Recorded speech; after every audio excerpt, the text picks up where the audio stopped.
Well, hello everybody. We are live. I know it's early. It's not normally this time of day that we bring you the Breakthrough Face Back Give Back series. And but sometimes getting an early start was I think there was an old adage: the early bird catches the worm. So that's what we're going to do here. And I just appreciate everybody participating in these programs because you guys are why we do it. This is a true give back series. This is not a bait and switch. There is no sales pitch coming at the end. And I only bring on leading authorities. I only bring on individuals that I know and that I trust. And when you all connect with them, I know that you'll be served in a way that will be beneficial. And that's really important to me. So this morning, I have the honor, the privilege, Janet Langmeier is in the house. And Janet, welcome. Good morning, Gary. And good morning, everybody. This is so cool because one of the things that I have been around my entire life, some of the folks that have been at my events know that my wife and I started out with Jim Rohn sitting in the room with Tony Robbins when he was living in his Volkswagen Bug. And Jim Rohn was Tony's first mentor. And so the idea of mindset, the idea of, coming up with how do we present ourselves in a way that is beneficial and really in a way of receiving. And the talk title today is the 3 keys to building resilience in challenging times. I had to read that because I wanted to make sure I got it all right. And the thing that I really loved about what you were bringing to the table with this is the word resilience. Yeah. And so right now, I think that is, they say the tree that bends survives, the tree that doesn't breaks. And Absolutely. so the concept of resilience. So share with us, what your thoughts are around that. What does resilience mean to you and how can we apply it for ourselves? Well, thanks, Gary. And I think the word resilience is incredibly important, particularly right now. I've been working with people talking about how we're feeling, what we're dealing with in this time that we're dealing with. It's such a new time, but dark nights are not new to us, right? We have all dealt with them in our lives. Maybe we had a job loss. Maybe we've lost a loved one. Maybe we have dealt with a breakup, or there's so many ways in our lives that we have to reach up and live and face those dark nights. Right now, we're living in a collective time where it's all uncertain. We don't know. We really don't know from day to day. And you're right, when you talked about the tree that bends, right? The tree that bends doesn't snap, it comes back, and that's resilience. And that's what resilience means to me. I know I've needed it. I've been in quarantine this is now week 10 for me, because I came back from New York and got quarantined and I got off the plane. And we're talking going on, this is 2.5 months. If you don't have resilience, those days when you start to feel down, and we all are having them, how do we come back up? And if we spend our time looking at what should have happened or what could have happened or what didn't happen or how come it didn't, that is like being that tree that doesn't bend, right? Right. So that's what resilience means to me. I love that analogy that you used, is bend with it, go with it, and face it. Yeah. I was sharing this a couple of days ago that this is the first time maybe in the history of humankind that the entire world is dealing with this.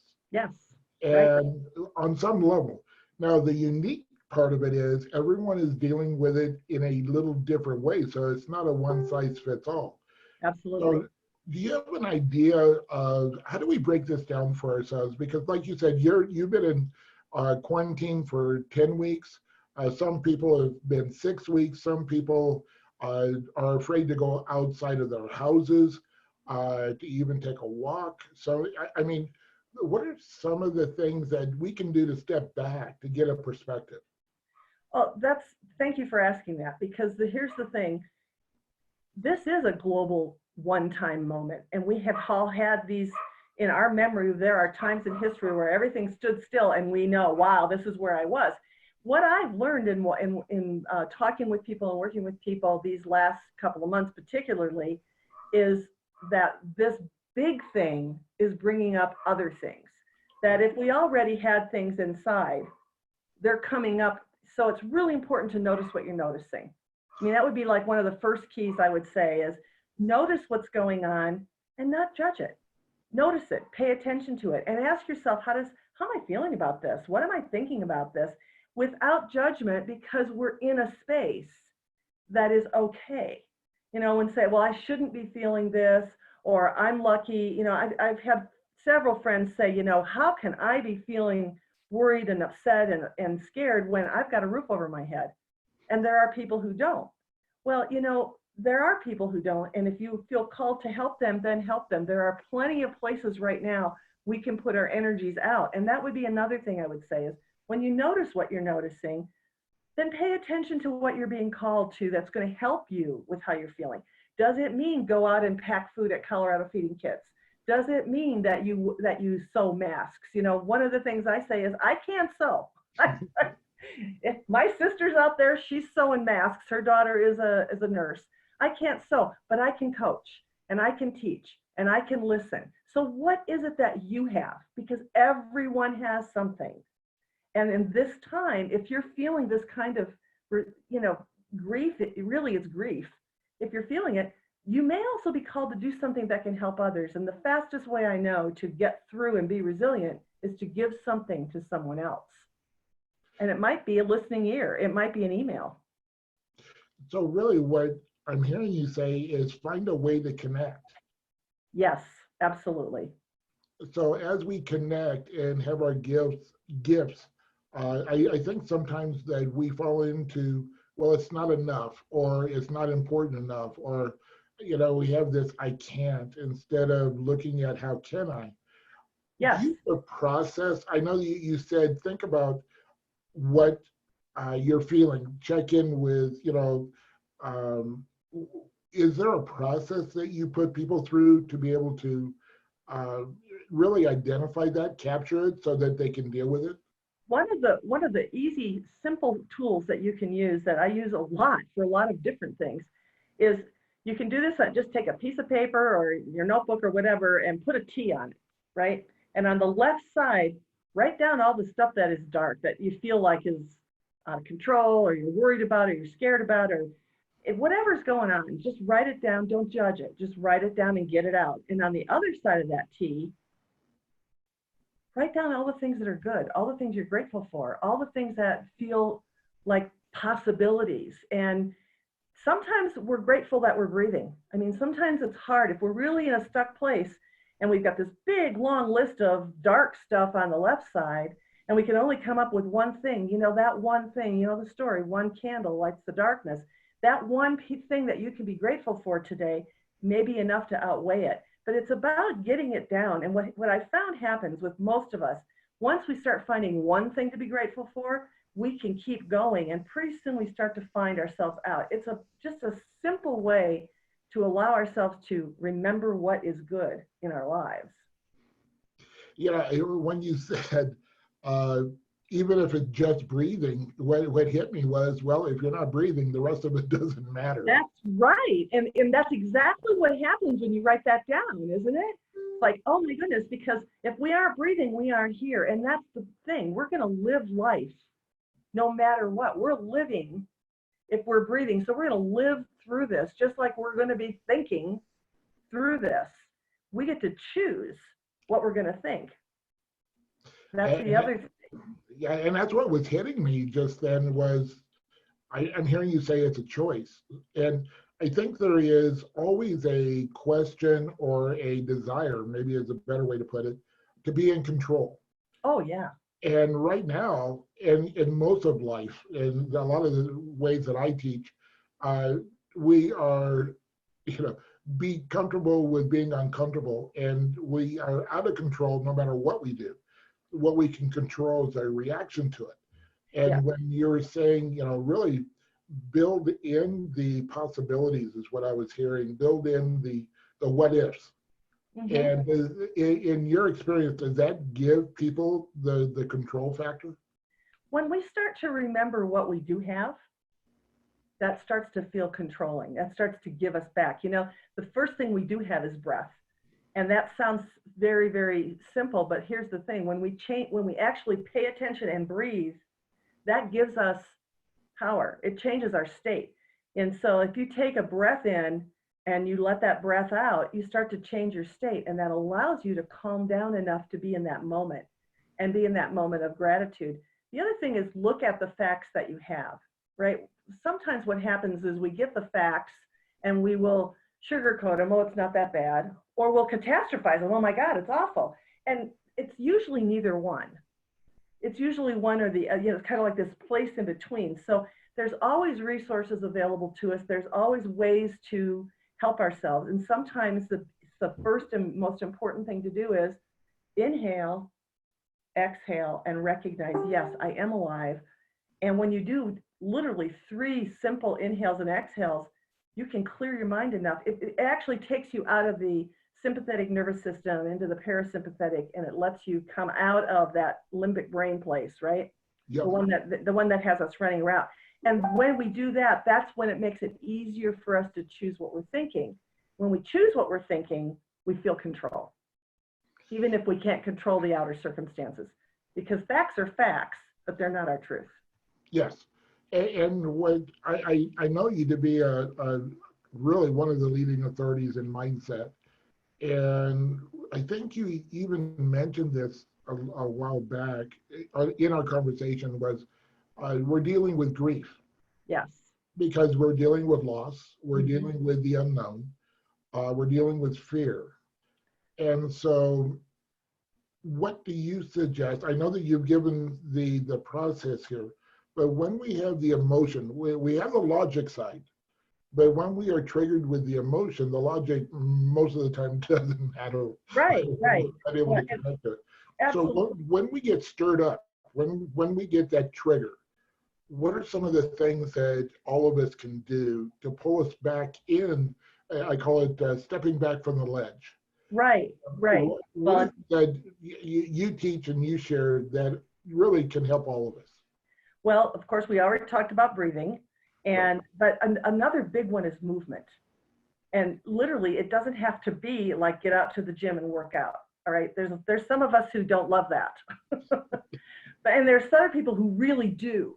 So but movement, a walk, moving from one room to the next, getting up and walking out of the room. But one of the things I teach most often is pivot. Literally turning your body around 360 degrees. Because when you just take your mind and you pivot, and what you do is hold a thought of gratitude. So I'm alive and I'm breathing today, and I turn all the way around. You change your state.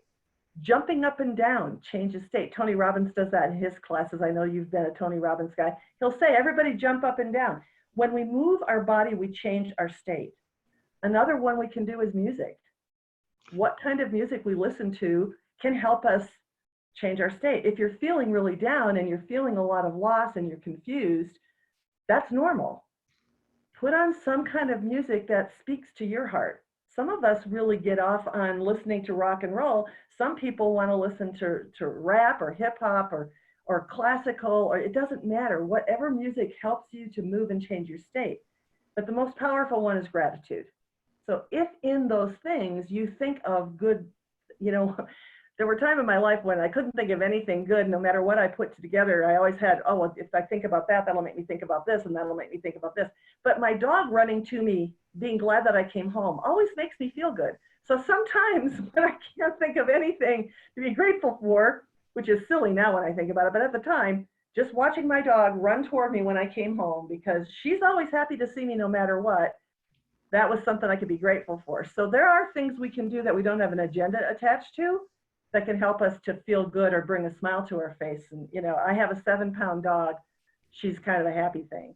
So those are a couple of things. I mean, breathing, music, movement, and gratitude. They're not platitudes. They actually work. Absolutely. You mentioned Tony Robbins. He does make this statement: it's impossible to feel bad when you're moving. Yes. And when you said movement and then music, music is movement. We feel it. I am not a classical type of person. I'm more the rock and roll. But even in the classical, they call it the seventh movement or the fourth movement. Right, And so when we get into, because it's really about vibrations, right, how do we change the vibration? And I don't want to be teaching here, but it was just a thought that what you said was is interconnected. right. And then out of those first two, it puts us, and tell me if I'm wrong, it puts us into a space where we can have gratitude. Right. It breaks up the cartilage, it breaks up the stuck pieces a little bit to where we can have a little more of a vision. So It's very true. Yes.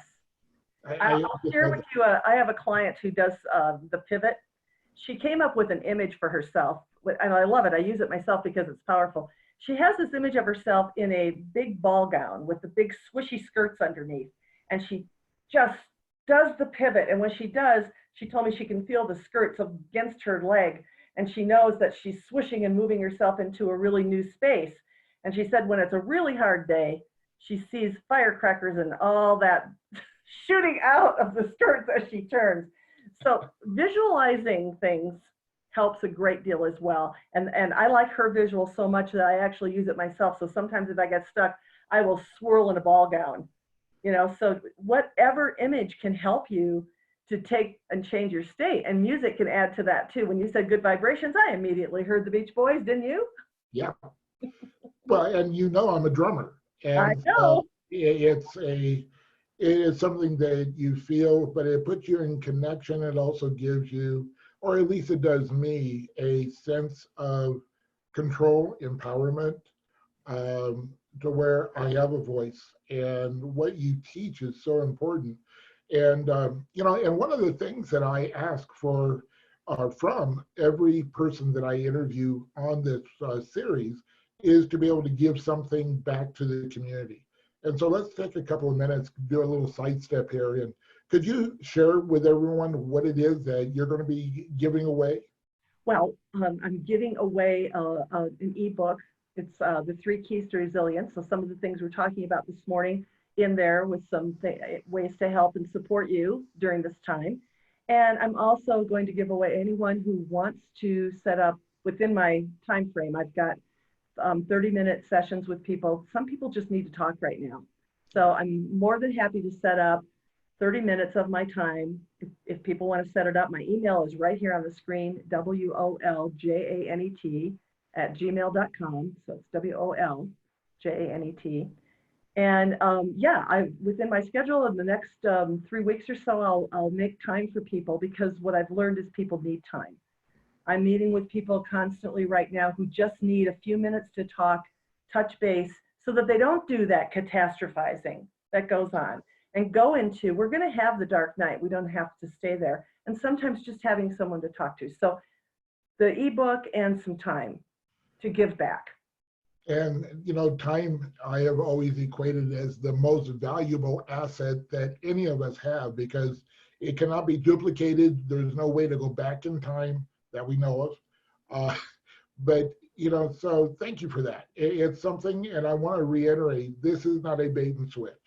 This is not to get you on a call with Janet for her to sell you something. This is a pure give back. And this is the time when one helps many. And so even if you're on the call and you don't know or that you don't know that maybe you are wanting to connect with Janet, but you know someone, this is truly a time to be able to let people know. And I'm going to speak for Janet. I'm thinking it would be okay for them to refer you, and for other people that may not have the opportunity to be on the call here, to be able to reach out to you. So I just want to encourage people for that, because the connection today is so important. And unfortunately, we hear about the medical side, but my wife is a psychotherapist, and we're hearing about suicides. We're hearing about family disruption. We're hearing about, all the nastiness that, comes out of being sequestered. And so having this research with Janet is truly so valuable. And I just want to, make sure that you see it as that for not just you, but those that you care about as well. So, Absolutely, yeah. Well, and it'll be over the next couple of weeks that I yeah, can do that I'll fit time into my calendar for people. So first come, first serve, yeah. well, Janet's a giver, just like everyone else that I have on the program. So let's come back. So as we come to the towards the end of our session today, um, what are three things that you would like to give as marching? I call them marching orders, or because I'm a very practical kind of person in my coaching, and and when I go to a process or a seminar, I want to know what to do. I want to know what to do now, not 3 weeks from now, not whatever. So what are three things that you would like to encourage everyone to do this week at least? Well, I think get out and move is number one. Get out and move. We are feeling trapped. We are feeling inside. I know I see people out walking and doing that kind of thing. That's good. So get out and move.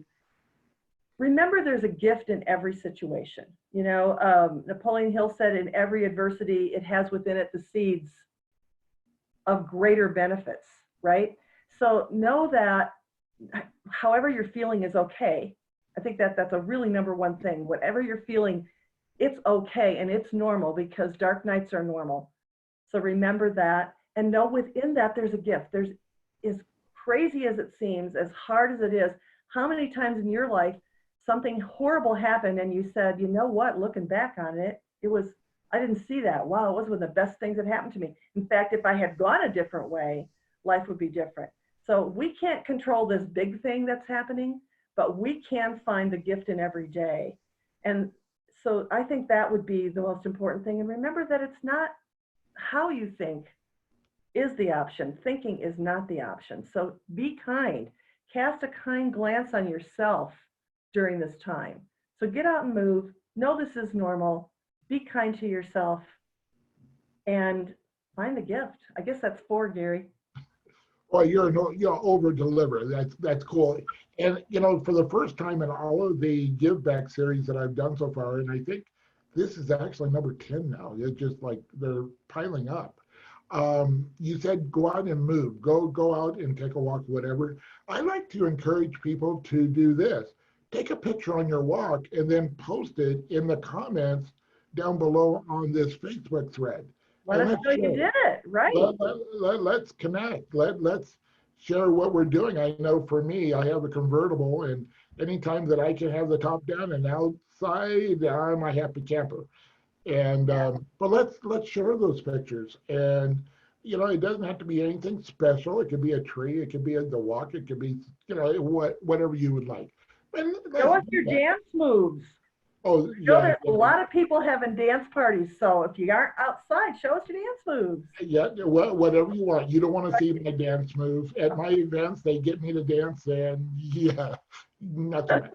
So, well, you drum. We can see you in your car. We can see you drumming.